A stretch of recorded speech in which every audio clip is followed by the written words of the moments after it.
Dans le carnet d'audience du président Assimi Goïta, il y a ses échanges avec l'ambassadeur de Chine au Mali, mais aussi avec l'envoyé spécial du président sénégalais.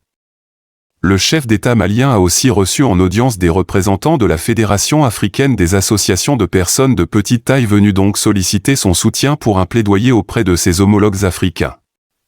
Convergence de vues et concrétisation d'engagement de deux chefs d'État, le général d'armée Assimi Goïta du Mali et Xi Jinping de la Chine. Le palais présidentiel de Koulouba ouvre donc ses portes à un partenaire stratégique, la Chine, pour la suite d'une coopération mutuellement avantageuse dont les fondements touchent plusieurs secteurs. L'ambassadeur de la Chine au Mali, Chen Ziyong, est reçu par le président de la transition pour le suivi des accords conclus entre la Chine et le Mali lors du 9e sommet du Forum pour la coopération sino-africaine FOCAC 2024 auquel le président Goïta a pris part en septembre. Diversification de partenariats avec consolidation des liens d'amitié et de fraternité, le Mali maintient le cap.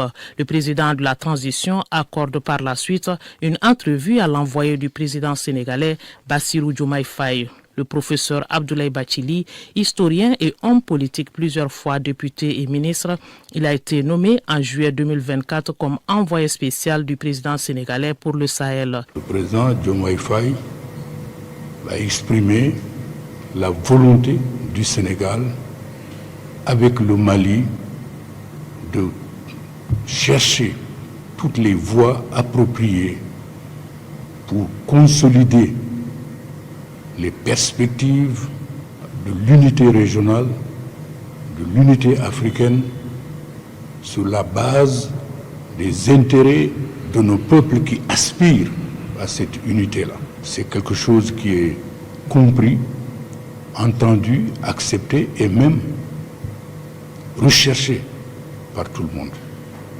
Et je me félicite du fait que le président Goïta a exprimé cette volonté du Mali, et on n'en doute pas.